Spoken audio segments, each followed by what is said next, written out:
In the pre-dawn quiet of 1982, in a town that prided itself on safety and familiarity, a 12-year-old paperboy walked out into his suburban neighborhood to start his morning route. He would never return. His disappearance didn't just shatter the peace of his community. It ignited a nationwide panic and became one of the most disturbing, enigmatic cold cases in American history. This is the story of Johnny Gosch. John David Gosch, known to everyone as Johnny, was the kind of kid every parent hopes for. Living in West Des Moines, Iowa, he was described as responsible, kind, and incredibly dependable. At just 12 years old, he had a strong work ethic. Every single morning, before the sun even thought about rising, Johnny and his little dachshund Gretchen would make their rounds, delivering newspapers to the sleeping homes across his neighborhood. It was a routine, a familiar rhythm in the quiet suburban symphony. But on the morning of September 5, 1982, a Sunday, that rhythm was brutally broken. Johnny walked out his front door to begin his route, leaving Gretchen behind for the first time. It was a decision that, in hindsight, would be scrutinized for decades. He vanished without a trace. The timeline of that morning is chillingly precise, yet maddeningly vague. Johnny's father, John Sr., woke him up around 5:45 a.m. Johnny got dressed and headed out to the corner of 42nd Street and Marquardt Lane, a familiar spot where the delivery truck would drop off his bundle of the Des Moines Sunday Register.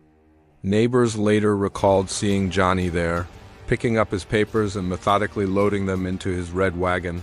Everything seemed normal, but just minutes later he was gone. His wagon was found abandoned, still partially filled with neatly folded newspapers. His newspaper bundle, the one he was meant to deliver, sat untouched. There were no signs of a struggle, no dropped items, no witnesses to the critical moment. It was as if he had simply been erased from existence. One moment he was a boy with his wagon, the next, a ghost. His parents, John and Noreen Gosch, began to worry when calls started coming in from customers who hadn't received their paper. John Sr. went out to search, finding the abandoned wagon. The knot of dread in his stomach tightened. They reported Johnny missing to the West Des Moines Police Department immediately, but what followed was a cascade of failures and frustrating delays that would forever stain the investigation. In 1982, the protocols for handling missing children were tragically underdeveloped. Authorities were slow to react, initially operating under the assumption that Johnny was just a runaway, a common and dismissive theory at the time. Precious hours ticked by, hours in which crucial evidence could have been gathered and potential leads could have been followed. By the time law enforcement treated the case with the urgency it deserved, the trail had gone cold. Those critical first 48 hours, the golden window for finding a missing person, evaporated into a fog of bureaucratic inefficiency, a failure that would become one of the most heavily criticized aspects of the investigation in U.S. history. As the official investigation stumbled, fragmented and haunting witness accounts began to surface, painting a sinister picture of Johnny's final moments. Several neighbors came forward with unsettling details. One reported seeing a two-tone Ford Fairmont, light blue over dark blue, cruising slowly down the street around the time Johnny disappeared. A man was reportedly seen inside, watching Johnny. Another witness, a paperboy on a nearby route, claimed he was approached by a man who asked for directions. The description of this man and his vehicle matched other accounts. Perhaps the most chilling report came from a resident who claimed they heard a short, sharp scream pierce the morning silence. Yet, despite these eerie puzzle pieces, none of these leads were ever definitively confirmed. Were they connected? Was it the same man? The same car? The accounts were just consistent enough to be terrifying, but just vague enough to leave investigators chasing shadows instead of answers, turning the case into a labyrinth of dead ends. As days bled into weeks and weeks into years, the void left by Johnny's absence was filled with a torrent of dark and disturbing theories. The initial hope of finding him alive began to fade, replaced by a growing sense of dread. The most prevalent theory was that Johnny was abducted by an organized criminal ring specializing in trafficking children. This theory gained traction as other similar disappearances of young boys in the Midwest came to light, suggesting a terrifying, coordinated network operating in the shadows. But the story took an even stranger, more controversial turn years later. Johnny's mother, Noreen, made a shocking and explosive claim. She alleged that in 1997, a man who she believed was a 27-year-old Johnny, accompanied by another unidentified man, visited her in the middle of the night.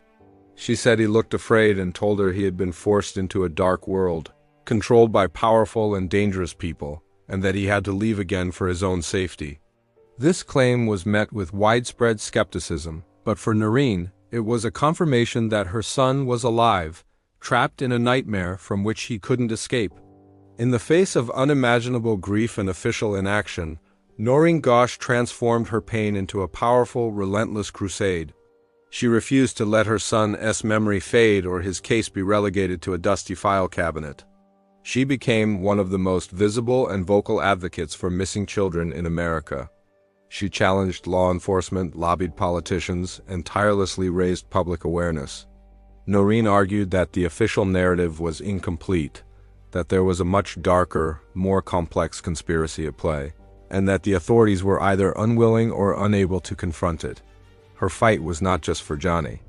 It was for every parent of a missing child, a voice in the wilderness demanding answers and change.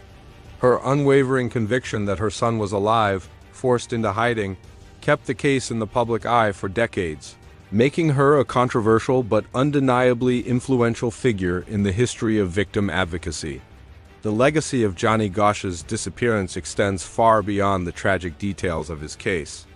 The public outcry and the perceived mishandling by law enforcement served as a powerful catalyst for change. Johnny's case, along with others from that era, led to the passage of new laws, including the Missing Children's Act of 1982, which mandated that missing child reports be entered into the FBI's National Crime Database.